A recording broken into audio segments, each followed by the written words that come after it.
Good evening. It is Monday, August 31st. This is a special meeting of the Guilford Board of Education here in Connecticut. We've been holding meetings most Monday nights throughout the summer as we head towards reopening of schools now just within a week and a half. Tonight, we're going to be discussing two things. We're going to be getting an update on the reopening plan. There will also be some discussion around equity and culturally responsive education. So an update on the way that our school system is going to address some of those issues.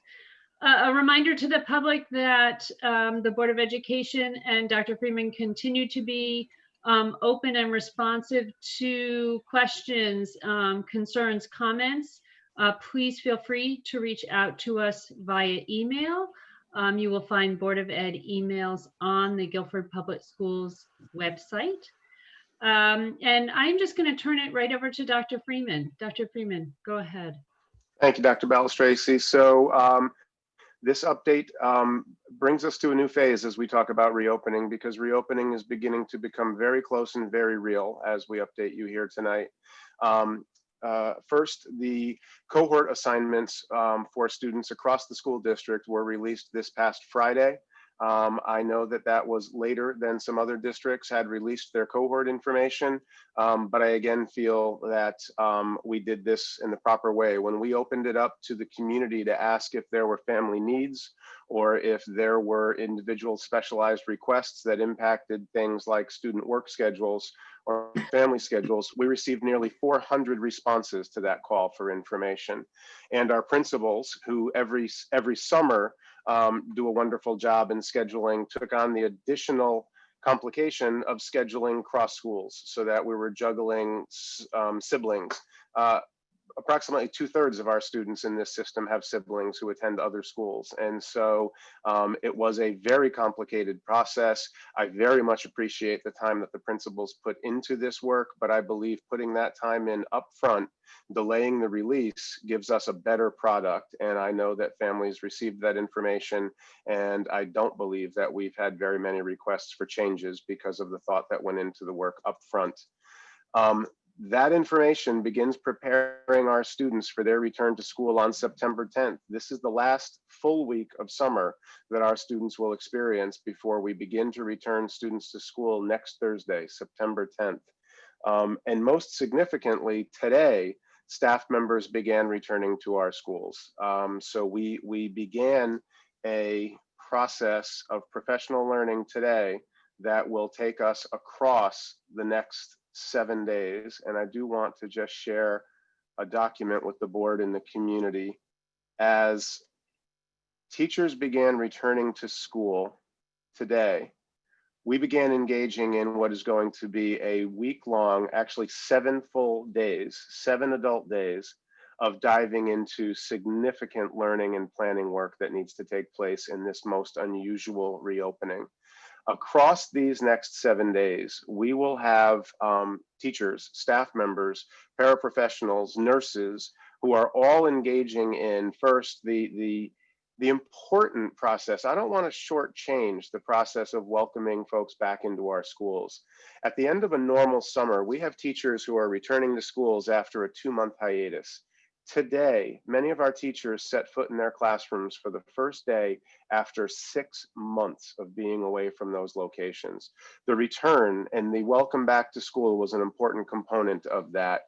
Additionally, we will be spending time spread across these next several days focused on social emotional wellness, not just around the students who are returning to our schools, but around the adults who are returning to our schools as well. We need to take into account the social and emotional readiness that folks have as we ask them to return to schools. There will be a convocation, there will be a formal kickoff to the schools, but I want to note that that did not happen today. Dr. Crystal and Mr. Bowden and I did not take the first half day of the return to school to put all of our teachers into a large space and talk at a 30,000-foot level about what's happening in our schools. Today began with principals and staffs. Today began in building levels with teachers returning to their buildings and being received by their principals. We will be holding convocation, but we will be doing it in 7 discrete locations. We'll be going to each of the 7 schools and having a smaller kickoff. Everyone will receive the same unifying message as we return to this school year, but we'll be doing that activity spread across these 7 days. Our director of nursing in the school district, Pam Nelliver, along with Dr. Rob Nolfo, our consulting physician, and Dennis Johnson, our Guilford health official, began a process today of meeting with staffs to talk about the health protocols that will be put in place in schools, mask protocols, new nursing office protocols, health information protocols that will be shared again at each of our locations. And as important as the overview, those 3 health professionals made time to take questions and talk with staff members today. They met with 2 of our 7 school staffs today.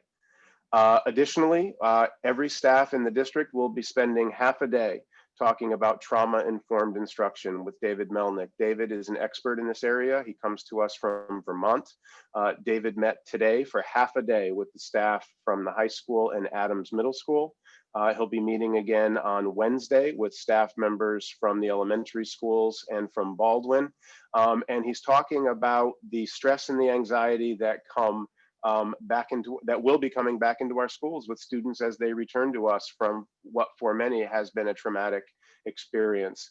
I was with David for much of his presentation today and need to say that it was wonderful. And the feedback that we've heard from the staff at Adams and at the high school has been uniformly positive. There are 4 core modules that will be presented at each of the buildings this week around some of the core work that we're engaging in as we return, around some of the ways that this school year is going to be different than past school years. These half-day modules will address the areas of blended learning, the ways in which we're asking staff members to blend both virtual and in-person instruction. For these first 6 weeks, that's sort of a 50-50 balance. But for the remainder of the school year, we anticipate that it could be a 90-10 balance, with 10 to 11% of our students currently reporting to us that they'll remain home for distance learning. We'll be looking at formative assessment. Formative assessment is the practice of assessing student progress for the purpose of informing and tailoring instruction, not for the purpose of reporting out to parents or measuring student progress, but informing us about the instructional decisions that we make moving forward. We will be spending half a day talking about culturally responsive instructional practices, and we will be talking about the process of accelerating instruction for all. Again, I want to make really clear to our community here, we are not planning on picking up where we feel we left off back in March. We're beginning this school year at grade level and moving students forward. We will address any gaps and we will fill in any gaps, but we're not going to lose time in this school year assessing or looking backwards and trying to remediate and fill in the minutes that may have been impacted last year. This is a thoughtful approach to instruction, and every building will be spending half a day talking about this approach to instruction.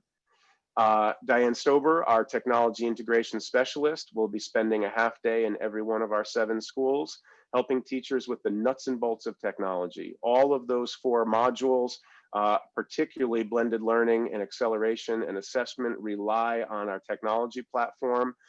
We have brought new technology into the buildings, whether it is ancillary cameras or whether it is microphones. We'll be relying on Google platform and Zoom platform.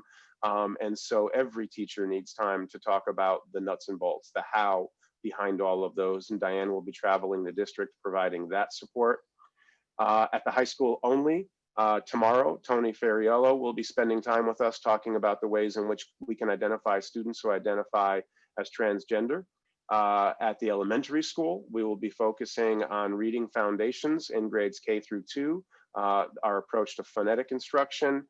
And at every building across these several days, there will be a priority placed on carving out time for teachers simply to set up their classrooms and to look at their individual planning, and also importantly, to spend time in their professional learning communities with their teams, collaborating on the planning for as we move forward. Again, today was the first of 7 days, and it is going to be a really deep and rich 7 days as we return to school. I also want to point out the importance of the principals and the coaches. As you look at this list and as you look at the presentations, it was really difficult for me this morning to recognize that I could not be in every one of our 7 schools at 8 o'clock in the morning to welcome our teachers back. It was harder for me to recognize that I shouldn't be in every one of our 7 schools to recognize the teachers back. The teachers were returning, and it was the principals who received them. It is principals and coaches who are on the ground level in every building who will be supporting the teachers as they move into that work. So while Dr. Crystal and the coaches helped to put those 4 key modules together and provide the materials and the research behind them, while we will support the work that's being done with outside experts like David Melnick and Tony Ferriello, it really falls to our internal experts, our instructional leaders and our instructional coaches, who will be there providing the on-the-ground embedded professional learning that we have built our system around. And so, again, an enormously important day today, an enormously important week. My message to the teachers is that this week is all about our students, but this week is for them. We want our teachers to return to their schools after this 6-month hiatus and be confident and be comfortable and feel supported in what we're asking them to do. So as the principals are stepping up to the front line today with support from the building level instructional coaches, the teachers will be making that transition and stepping up on September 10th as they begin to support every individual student who begins returning on that date. Again, an enormously important day for us today. I also wanted to update the board, Dr. Balistraci, unless you want me to stop here. Do you want me to run through the list or do you want me to stop after each item? Why don't you go through the list? I mean, I think Right. if someone has a really pressing question, but otherwise, why don't Please you go just through? interrupt. Yep. Additionally, I wanted to update the board and the community a little bit on where we have fallen with musical instruction. Music has been a decision that we have continued to say we're working on that. We're working on that. Tonight, we are ready to present our response to music instruction across the district. We are excited to announce that in most cases, we will be maintaining music instruction as it has looked in the past, at least foundationally as it has looked in the past.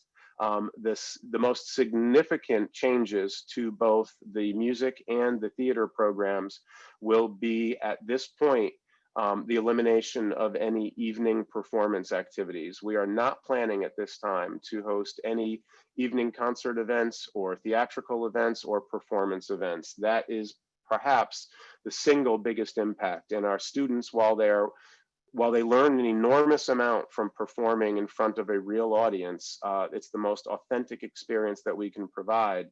That experience will be placed on hold this year. That being said, at the high school, essentially all of the music courses that we have offered in the past will continue to be offered with modifications put in place to enhance health and safety. We will be scheduling as much as possible all of these music classes in smaller groups and in larger spaces so that in the classrooms, while we work to try to maintain 6-foot spacing whenever feasible, in music classes, we will work to try to maintain 12-foot spacing whenever feasible. Bell covers will be required on all wind instruments. Any instruments that must be shared by students will be sanitized by the teacher after every single class. Percussionists will not be sharing mallets or sticks. They will have access to their own. Additional sections have been created in all of these classes to bring the class sizes down.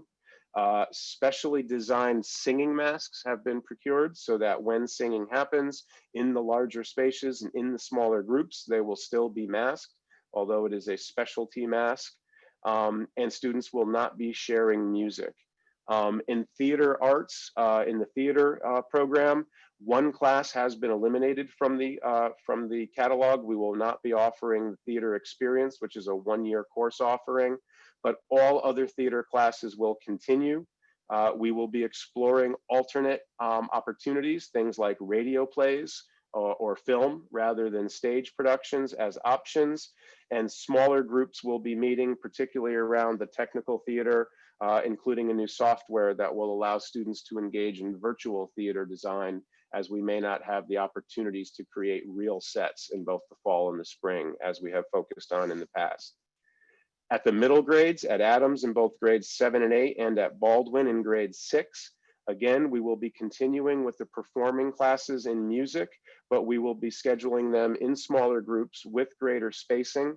Bell covers will be used. Percussionists will not be sharing their materials.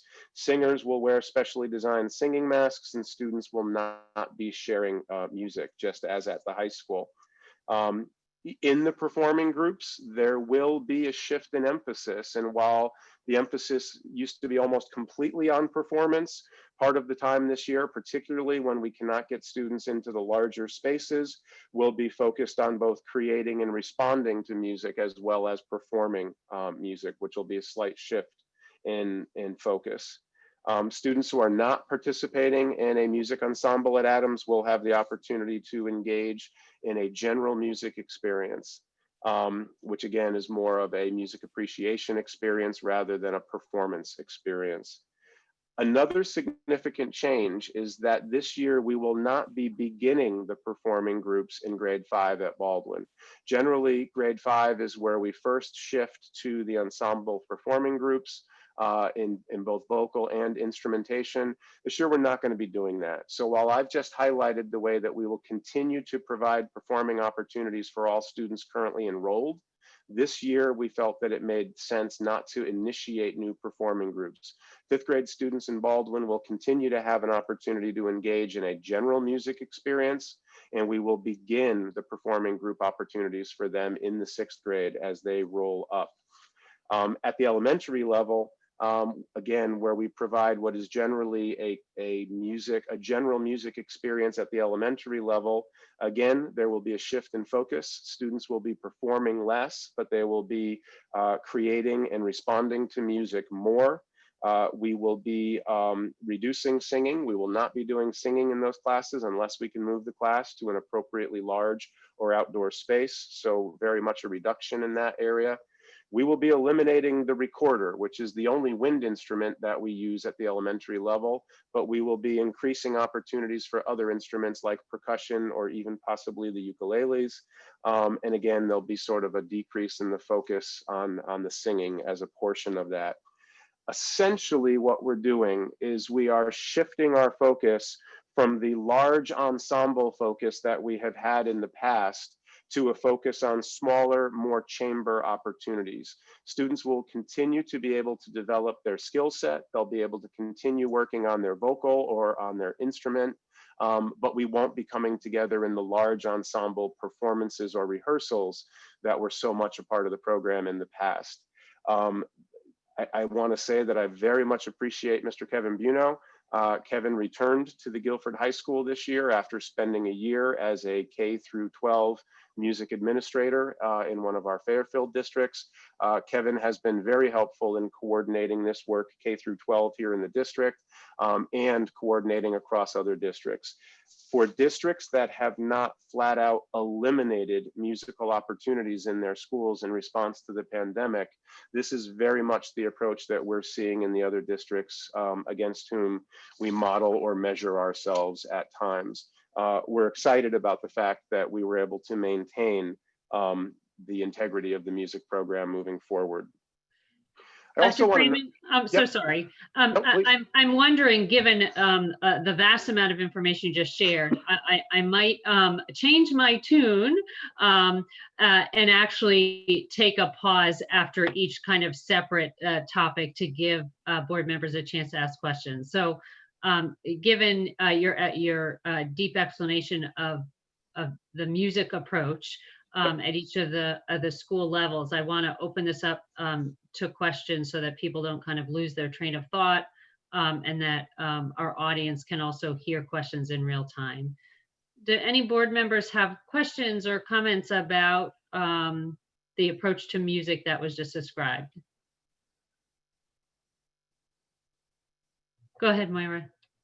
Just to clarify, Paul, so that means, you know, at Baldwin, they have a select orchestra, and at Adams, they have Concordia, and the high school, they have voices and small ensemble groups. So you're saying none of that will occur, or will It will all, yep, no, that will all occur. So Okay, the classroom components of all of that will continue to happen, but they will happen modified in the ways that I spoke.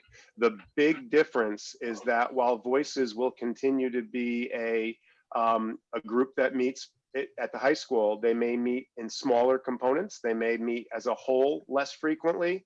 And we realize the impact of this. They will not be performing. We will likely not be having evening performances.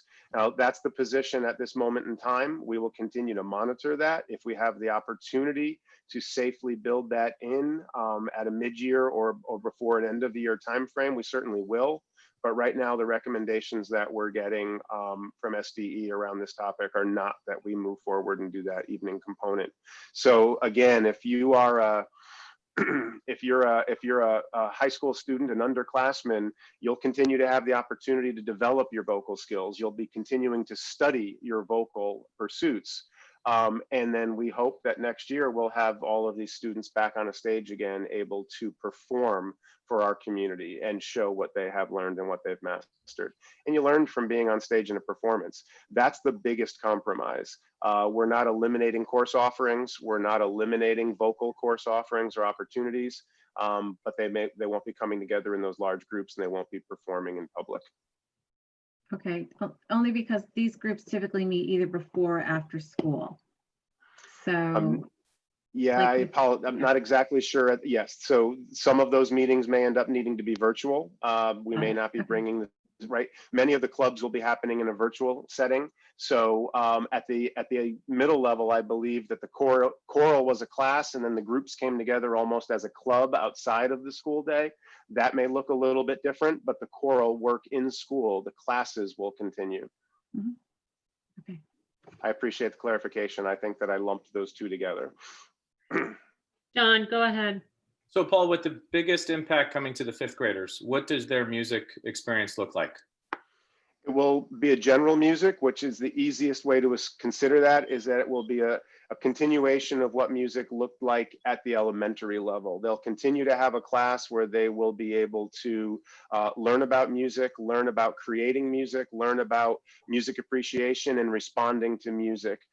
They won't be in a performing group. And one of the concerns is that for the beginning performers, especially around the instrumentation, there's a lot of close contact that is needed. When you're picking up an instrument for the very first time, it's difficult for those students and for the adults who are supporting them to maintain any kind of distance. And so the idea of delaying that with one more year of general music instruction seemed like the right decision to make. Thank you. Other questions or comments regarding music? Go ahead, Joe. Thank you. Dr. Freeman, you mentioned also outdoor music or outdoor classes regarding the music program. Can you expand on that? So in the next several days or in the next week or so, the town will begin to see the construction of tents at each one of our school facilities. We are only providing one tented space at each location. It's approximately twice the size of a standard classroom. If the schedule allows, I know that our music teachers would love to occasionally get their students out into the tented area, be able to create that 12-foot spacing, and then be able to have the students do some kind of choral singing experience. The difference is that it's going to be limited by their ability to get to those larger spaces, whereas in the past, that was part of every day of music class. There was a singing component that was there every single day. So we will not be eliminating it completely, but it will be reduced, and it'll be contingent on the ability to get outside if the weather's nice, get to the tent if the weather is a little bit inclement, or find other larger spaces, which in the elementary schools particularly are really limited. Essentially, every elementary school only has 2 large indoor spaces. It's the CAF and the gym. And there will be other activities competing for those spaces as well. But that was the reference to outdoor. If possible, singing will still occur, but it may have to occur outside. Okay, thank And that may apply to the middle schools and high school as well.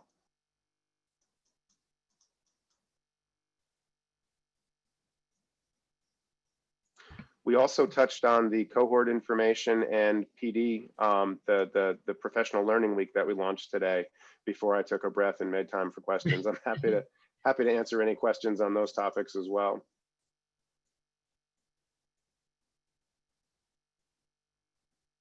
Go ahead, Amy.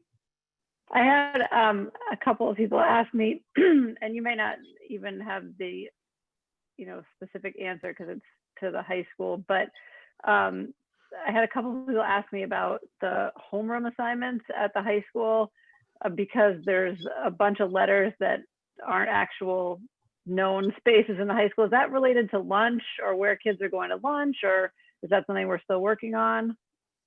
I'm really sorry. I can't answer that question. I'll have to look into that, but I can research that. What I can tell the community is that if you've got questions about the information that was shared, we do have all of our administrative staff is back. The guidance staff has returned to schools this week.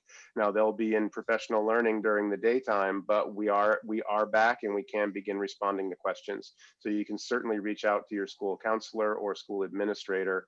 And I apologize for not being able to answer that question. I don't want to make something up.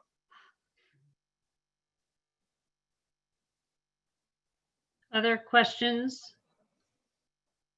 Go ahead, Joe. Dr. Freeman, one other question earlier with your beginning statements regarding accelerated instruction and getting the ball rolling as quickly as possible. With that module or that format, how do you guys plan on dealing with maybe the reviewing of the previous year, since we stopped in school back in March, and what's the plan of attack per se for students that may need that little extra boost? So I really appreciate the question, and I may rely on Dr. Crystal to help with the response, but essentially that's actually the core of what we've been really worried about. There will be school systems around the country this year that start this September of 2021 by looking at last March and saying, before we can move forward, we've actually got to go back and do a quick overview of everything that happened in March, April, May, and June. Or there's going to be other districts that on the very first day of school are going to begin assessing all of their students, trying to measure exactly what they've missed. We've worked with really talented people, and I have to give credit to the State Department of Education. Even the State Department of Education here in Connecticut is recommending and advising that you begin this school year with this school year's work, that you get to work this year. Now, you also begin this school year on something that is going to be engaging and motivating and has an enormously high likelihood of success for every single child. There will be time, and teachers will be diagnosing their children, and this goes to the formative assessment component that I just mentioned. As you begin this year's work, every teacher will be measuring what the students are doing and looking for any of those gaps or holes that you're referencing. And when the teacher identifies those, either discretely for an individual student or more importantly in patterns across a group, that's when the teacher will modify how they're teaching. That's when you modify instruction, and that's when you go back and reteach something that maybe didn't land as solidly last year. And the reason it's being called acceleration is because you're not slowing down and going backwards to redo what we assume everybody missed. You're moving forward this year and only filling in those gaps when your formative assessment tells you that those gaps are there, either for an individual or for your group, and you see a pattern. Dr. Crystal, this would be a great opportunity for you to jump in and do a better job explaining that. No, you did a great job, but I want to add just that we're prioritizing the standards. So we're looking at each unit, and the coaches have done a lot of this work where we look at each unit that the students are going to get in real time and saying, what are the priorities here? What are the priority standards and the high leverage standards that will allow our kids to be successful in grade level content? And then we're looking at what the prerequisite standards are that might have not been addressed necessarily last year that the students may have missed, and addressing those priority standards and those prerequisite standards in real time. So the students are kept in current grade level content without taking them backwards, as Dr. Freeman said, because what the research is showing us is that when kids are in remediation, they tend to stay in remediation, and it becomes a self-fulfilling prophecy that they don't get out of. And instead of moving and catching up, they just stay behind. So we've been working with the Center for Assessment on this out of New Hampshire, and we've also worked with the Connecticut Center for School Change, who just did an entire module on accelerating learning that many of our principals and coaches participated in.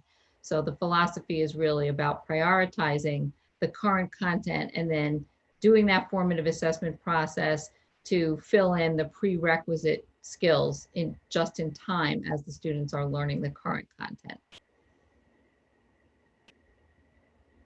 Okay. I want to embellish on the notion of formative assessment, because for people who are watching as parents, one of the weakest links in American education is the poor quality, much less lack of significant feedback to students. And what research shows is timely and appropriate feedback greatly enhances learning, as opposed to simply giving a midterm or a final when it's too late. And the degree to which a formative assessment is explicit and a focal point as part of the orientation that you're going through for the first 7 days is wonderful, because it is of amazing benefit for both teachers and students when done right, because it's essentially saying we measure learning along the way before it is too late. And the degree to which by serendipity we do more of that than we would have otherwise, this will be a powerful instructional gain, even if we went back to normal times in the future. So this notion of formative assessment is really core to, I think, what we're really trying to do in the school system in terms of focusing on learning. And really important to note that this is not the first time we've talked about formative assessment with our teaching staff. It becomes more urgent because of the situation in which we find ourselves. This is one of those situations where we're looking at opportunity within the reality that we're addressing. This is an opportunity for us to take what we've been working on in general and apply it to a situation that is going to call for it all the more. And so our teachers are not unfamiliar with this concept, but we wanted to make sure that out of these 7 days, there was a significant amount of time that was given to this. I'll share another visual here as well. I showed you a simple table to explain some of what we're doing this week. I do want to note that for our teaching staff and for the in-house purposes, we've created a graphic, and lots of people are visual learners. There's a lot that's going on here. But in our school system, we have talked about the instructional core, which you see represented in the middle of this diagram in that triangle, that there is a dynamic synergy that exists between and among the teacher, the student, and the content with which they are engaging. At the center of that relationship sits the tasks, the actual things that we ask our students to do. Sitting and listening is not a rich task, but solving a problem or creating are richer tasks. And so we don't just look at what we ask our students to read. We actually look at the verbs. We look at the activities, the tasks that we ask our students to engage in. High leverage practices. The high leverage practices speak to accountable talk or subject specific talk between and among students in the classrooms. They speak to using writing as a tool for thinking and learning, not just as a measurement tool. And they speak to creating opportunities for high-level feedback to be provided to students, not just from teachers, but from peers and also from themselves. It sits within this instructional dynamic that includes the technology, inquiry-based learning, the foundational skills, trauma-informed instruction, the acceleration of learning, the formative assessment that we have discussed. All of that needs to grow from a foundation of cultural competency, and it all needs to sit underneath an umbrella in which we recognize that students need to be protected and that their social and emotional wellness is important. If students aren't social and emotionally ready for learning, none of what we do technically is going to make a difference. There's much on this graphic, including that red umbrella, that is familiar to students, familiar to our teachers rather, because we've been working on almost everything on this graphic, with the exception of blended learning. Blended learning has gone from being an interesting thing that we wanted to talk about someday to becoming a necessary vehicle through which we're providing instruction. But almost everything else that we've sort of touched on is familiar in greater and lesser degrees to the teachers in the school system. It has taken on, as I said earlier, a new or a different import this year, but it's not wholly new to the teachers in the school system as we move into this week.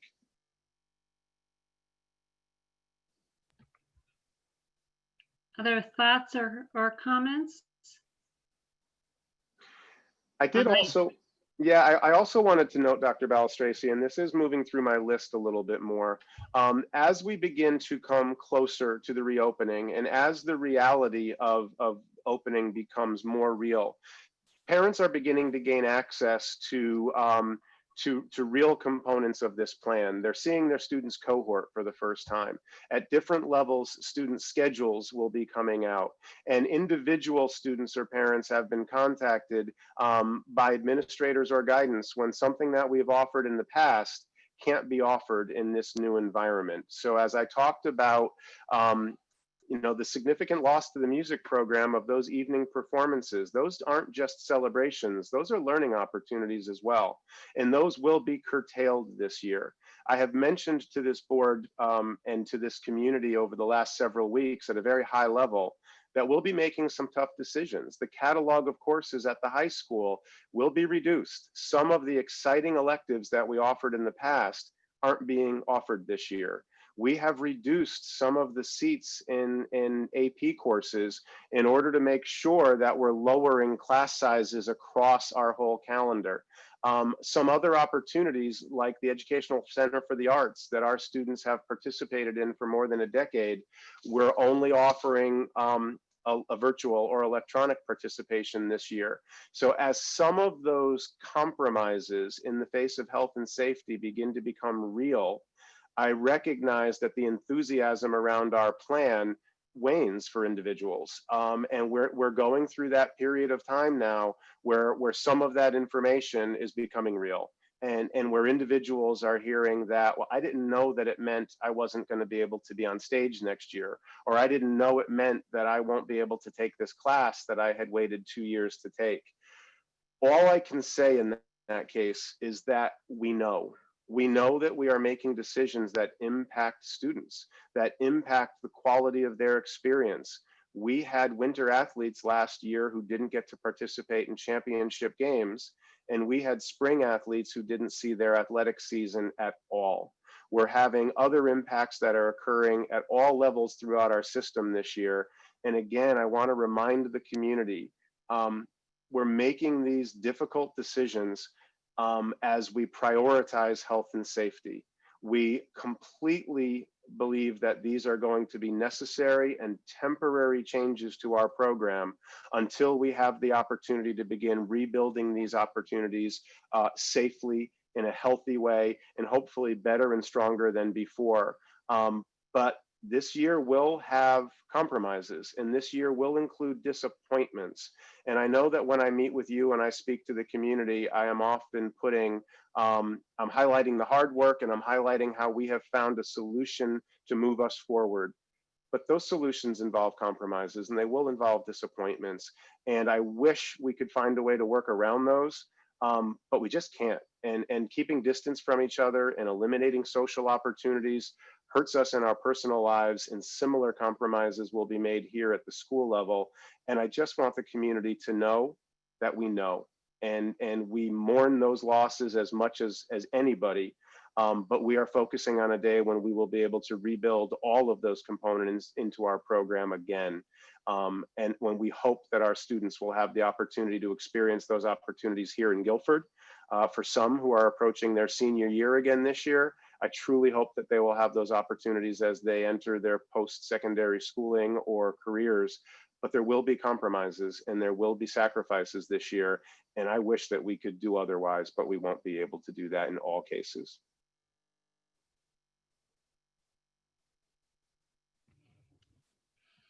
Yeah, thank you. Other thoughts or questions at the moment?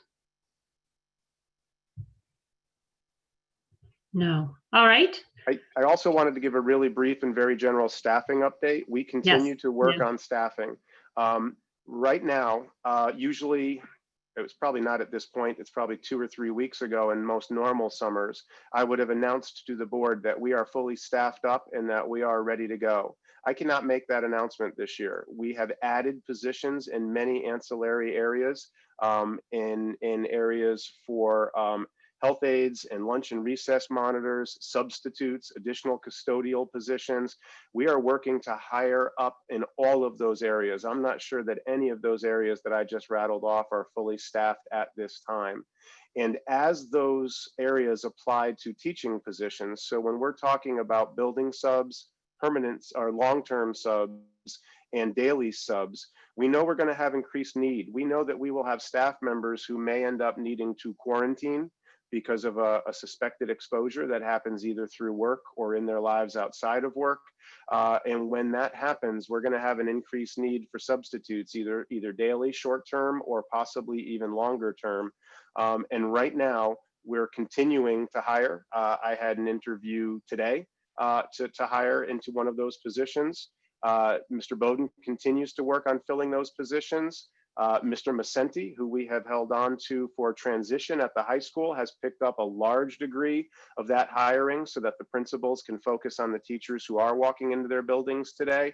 But I do need to say that, again, there may need to be some compromise. There may need to be some shuffling as we approach the opening to the school year.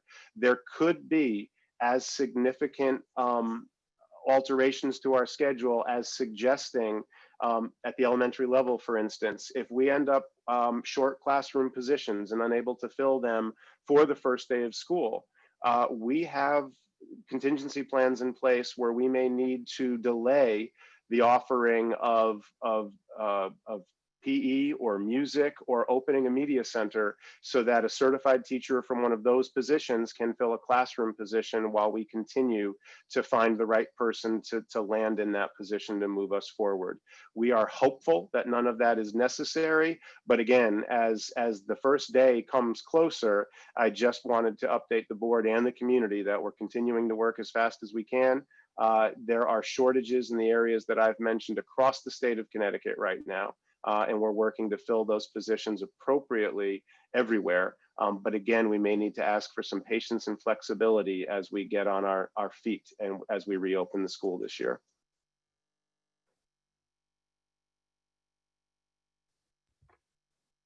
Questions, thoughts? Go ahead, Ted.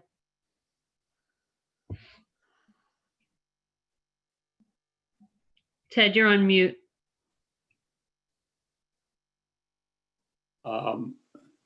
Where do we stand in terms of the bus company and our ability to fully staff all the buses we need?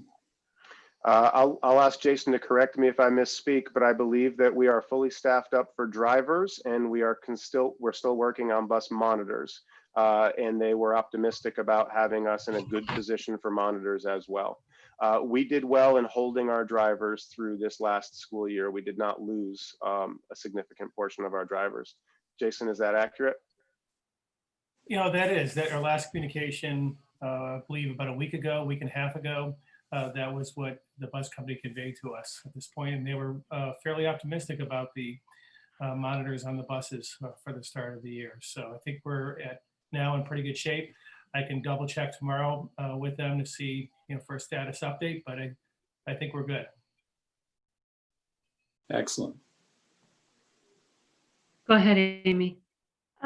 Is the bus company taking ownership for cleaning the buses in between bus runs?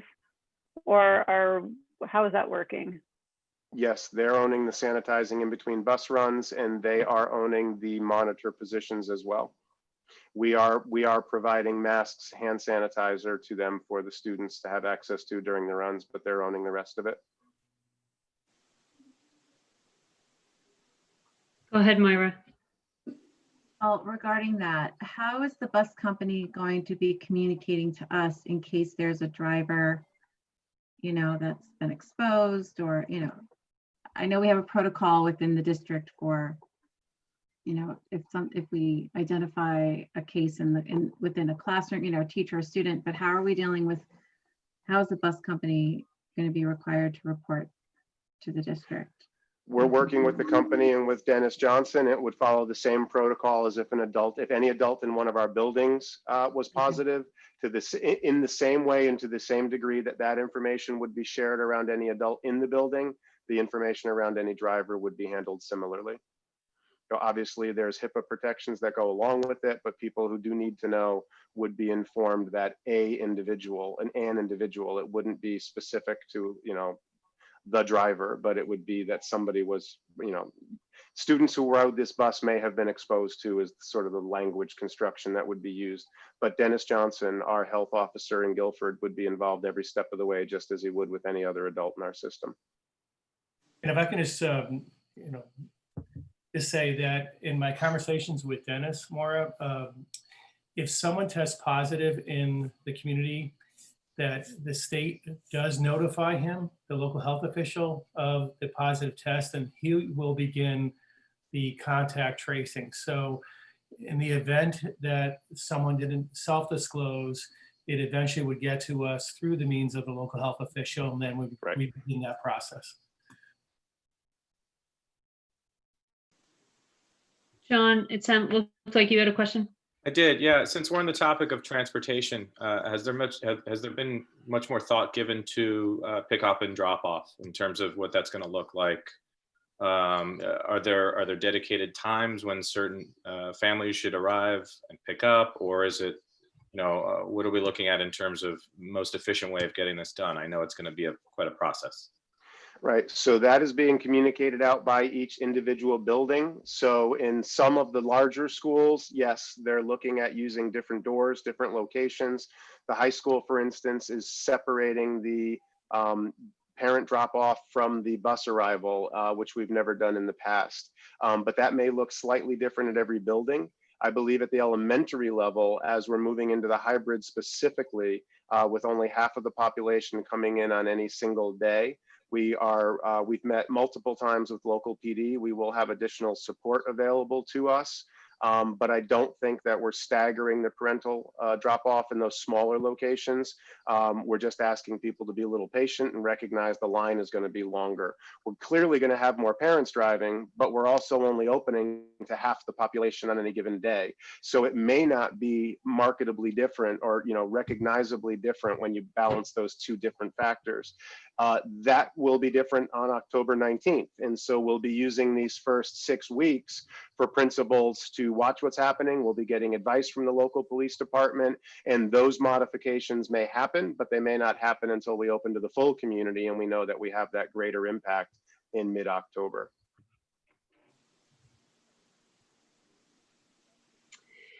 Dr. Freeman, sorry, back to the staffing a second. If I'm a parent or if I'm a student and I have received my teacher assignment, am I secure in my kid arriving on the 10th or on the 14th and that's the teacher? In other words, those that have been identified and assigned, barring understanding illness or other reason that staffing is secure. Yes, in the way that you just described it, as secure as it can be, as secure as it would be in any other year. Now, most parents listening have probably not received that degree of information yet. Okay. For most parents K through 12, all you received on Friday was the indication of which cohort you were in. You now know if your child is attending schools on Monday and Tuesday or Thursday and Friday. But more detailed information down to the level of team assignment or teacher assignment or high school schedule, that has has not been released in most cases. But if you have received that teacher assignment at the elementary level, then yes, then barring some significant change or unanticipated change, you can anticipate that that assignment will remain the same. And as you noted, and those of us who are paying close attention to this recognize this is in fact a problem across the state. Staffing concerns are very high in many districts. Do you feel confident at this point that with kind of the backup plans we have in place, that in most cases, we starting on the 10th, we'll be able to have our students in school learning remotely, et cetera? Yes, very confident, but wanted to make sure that I had the concern out in front of the community. And so that, right, we do believe, we are optimistic, we are confident. It is, again, it's just another reason for opening in the hybrid. Opening schools to half capacity allows principals a lot more opportunity to move staff if necessary and to cover those classes if necessary. We should need fewer substitutes in those first 6 weeks. But again, while I am optimistic and while I feel that we will be ready, I wanted to make sure that we had this conversation in public, just in case that there's one setting where in one school the music teacher is needed to step in or a PE teacher is needed to step in, and wanted to make sure that we had the opportunity to have this conversation in public, and just put it on people's radar. We're not anticipating having to delay the first day of school. We're not anticipating widespread inability to cover classes, but there are other districts that are having those conversations for sure, and Guilford is not immune to those concerns. We are experiencing them, and again, we're still interviewing and hiring teachers today, rather than being in part of the learning opportunity. We're working on filling those positions. Thank you. Mr. Bone, did you have something to add? Yeah, I just want to say, the district had put out a call for help with some of the positions we had open, and I just want to thank the community.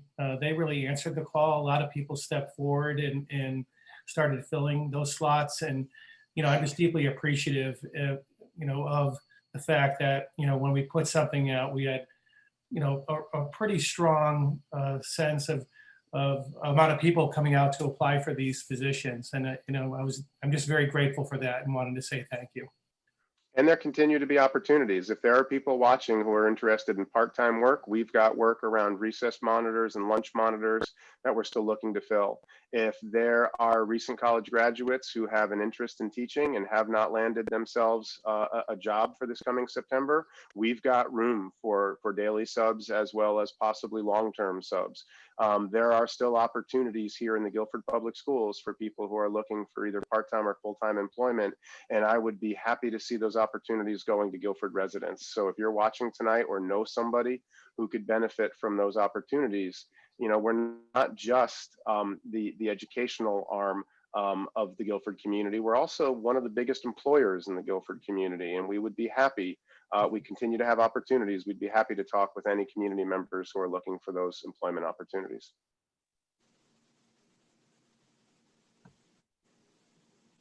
Wonderful, thank you. Other questions at the moment? Yes, Moira, go ahead.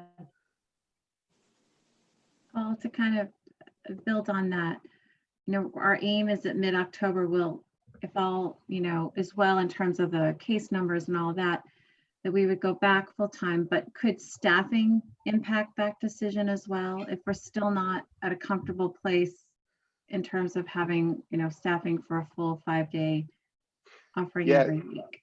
It certainly could. It's clearly an important variable. We're not anticipating that by that time it will be holding us back. But if the unanticipated occurs, as it has been for all of 2020, that is certainly a possibility, and that's an enormously important variable. Yes. Okay. Thanks.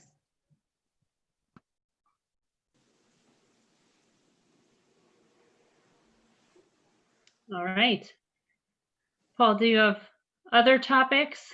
I do. I also wanted to fill in the board. I wanted to update the board and the community on some of the equity and race and justice work that we had been engaging in across last school year.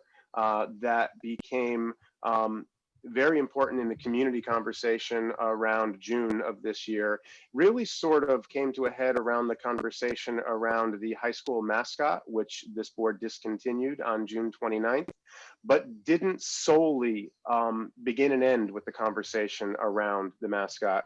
So I did want to update the community on some work that has been ongoing and will continue to be part of our work rolling forward. I already mentioned to you that as part of the return this week, all of the teachers in the district will be spending a half day engaging in one of the instructional modules around culturally responsive instructional practices. This is a way to talk about the way we talk about teaching and learning in the classroom. It is a way for teachers to recognize that conversations about race and equity and culture are important, and you don't service those by ignoring them. And so there is that foundational component that will be discussed at every building. Additionally, however, we've continued to partner with some new friends that we have developed over these last 12 or 16 months. And work that was asked about around the mascot conversation, but may have been lost in the shadow of the mascot conversation. As we launch this school year, Dr. Don Seiler from the University of St. Joseph will continue to work with us. Dr. Seiler has been working with the instructional coaches, particularly the literacy instructional coaches, again around culturally responsive instructional techniques. The coaches will be doing much of that one-day module that we're talking about with the teachers, but they're going to continue their work with Dr. Seiler. And what we're talking about, particularly when we're talking about literature, is being able to discuss the centering of whiteness in the content that we engage in, broadening our selection of texts, but also talking about race and culture as we read and talk about texts, and not presenting a canon that is written by all white male authors and being silent on that topic. We need to broaden the canon, but we also need to talk about centering of whiteness that occurs there. Dr. Seiler is also going to be continuing to work with Dr. Crystal as we engage in a curricular audit, particularly around the social studies topics, to look at the topics that we present and to look at the ways that we address particularly historical topics in that curricula. Dr. Crystal and Mr. Russo, who is the social studies department chair, already held a meeting this summer, and we were enormously appreciative of the number of teachers who participated, teachers from the elementary level through the high school level, with a focus again on the social studies topics that we present and the ways in which we talk about those topics as we present them. And that is a conversation around the social studies content that will be continuing this year. We anticipate continuing to partner with both the Anti-Defamation League and folks from the Accomaut Educational Initiative. You met Chris Newell from Accomaut in the conversation we had around the mascot. Additionally, we are just beginning some work with Dr. Sharon Locke. Dr. Locke works out of ACES. She is a recently retired superintendent from Naugatuck who has done really fantastic work around race and equity in her school district. And she will be working to help us from our staff identify the ways in which we need to be talking about race or privilege or equity or justice in our school system, and doing that learning from within. So not only are we reaching out to experts like Dr. Seiler to come into the district, but what do we know internally and how do we identify those topics and those conversations that we need to be engaging in as we move forward. I mentioned to you that tomorrow at the high school, Tony Ferriello will be working with the high school staff to talk about sexual and gender identity and how do we support students who identify as transgender or non-binary at the high school. We are talking with Dr. Seiler about engaging in what are referred to in the research as empathy interviews. The opportunity not just to be looking at data around our students of color, but to have the opportunity for students of color to talk about and share their lived experiences in our school system, so that we're not just looking at the quantifiable data, but we're looking at the quality of those experiences as well. And so that we're bringing anecdote into the data set that we're looking at as we talk about equity and race and justice in our schools. I've mentioned to you in the past, but want to repeat here that as last school year closed and we went off into the summer, every teacher was given a copy of How to Be an Anti-Racist by Ibram Kendi and was asked to spend some time with that over this school year. We are, again, I mentioned the culturally responsive techniques that we mentioned.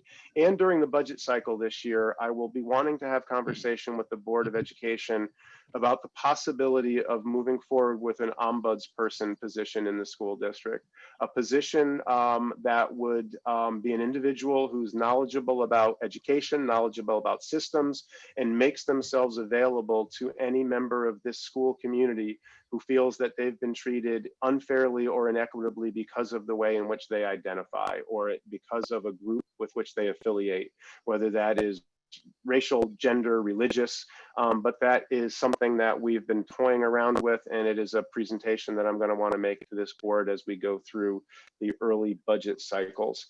I just want the community to understand that we didn't make a decision about the mascot and then feel that we solved issues of race or justice or equity in our school system and walk away from that conversation.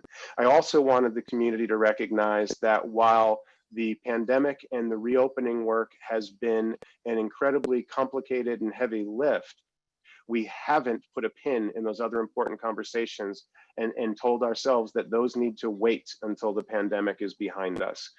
We know that these conversations are important. We know that they need to be continuing even now, and we are committed to engaging in those conversations. I believe that Dr. Seiler is scheduled to be in district on September 21st, working with Dr. Crystal and the coaches.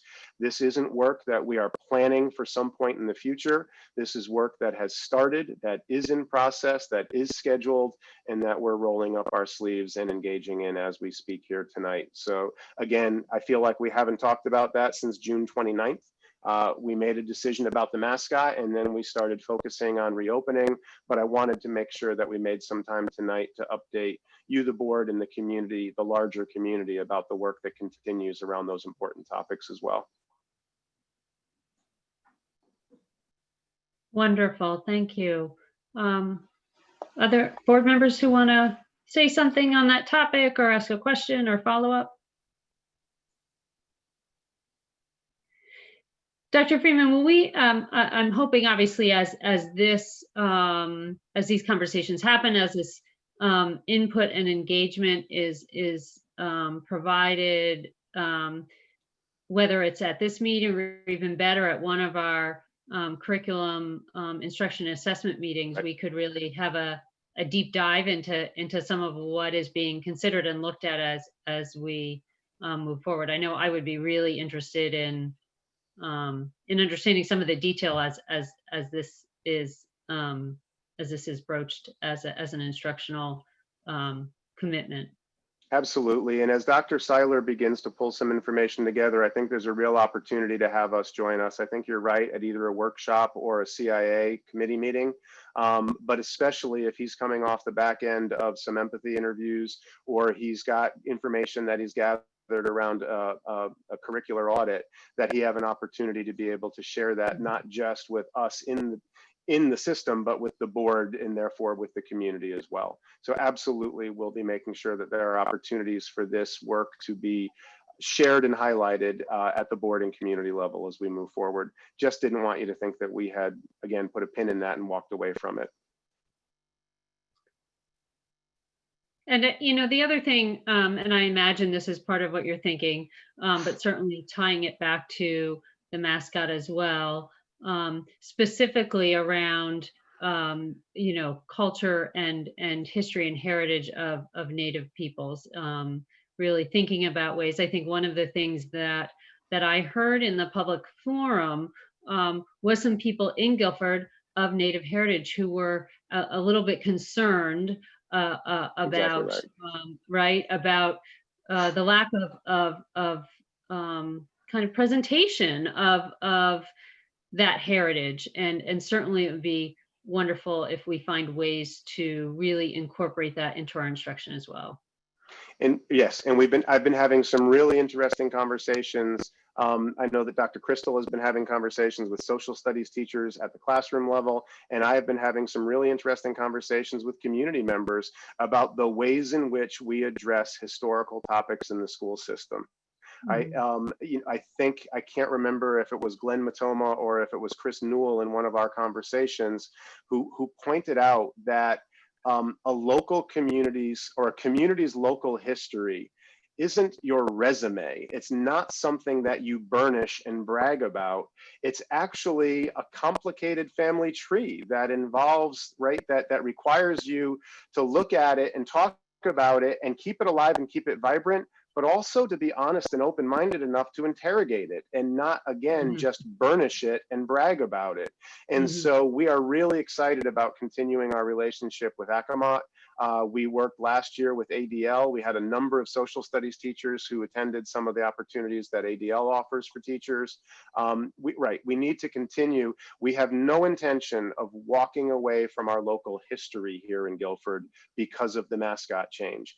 We simply want to address it in a way that is different and academic in nature, and appropriate and respectful, and celebrate it in a way that's appropriate, but also talk about it honestly in a way that's appropriate. And so whether it's the Witness Stones Project and our experience with slavery and racism in our community, or whether it's the Acamot Initiative and our history with the indigenous inhabitants who lived in Guilford before the founders and settlers arrived, then those are opportunities that we want to really, really roll up our sleeves and engage in. And I think Dr. Crystal found that the teachers were chomping at the bit to have this conversation this summer. It wasn't just high school history teachers. It was elementary, middle, and high school teachers interested in how we have those kinds of conversations and how we honor that history in a way that is appropriate and respectful and academic in nature. And it even makes me wonder, this may be a challenging year for things like capstone projects. I don't pretend to know what's happening at the high school in terms of those types of things, but really opportunities for students to help us explore some of these topics as well, I would think. And in a weird way, capstones is one of those things that we're learning about. I think Zoom will change capstone projects moving forward, even beyond the pandemic. I got to go to more capstone presentations this year than I have in many past years because Zoom afforded me, in a weird way, Zoom afforded me the opportunity to be at more of them than I may have been in some past years. And so I think we will have those opportunities this year, regardless of what this year may end up looking like. Well, that's really exciting. Other board members, I want to give people an opportunity on this particular topic. Thoughts, questions, comments?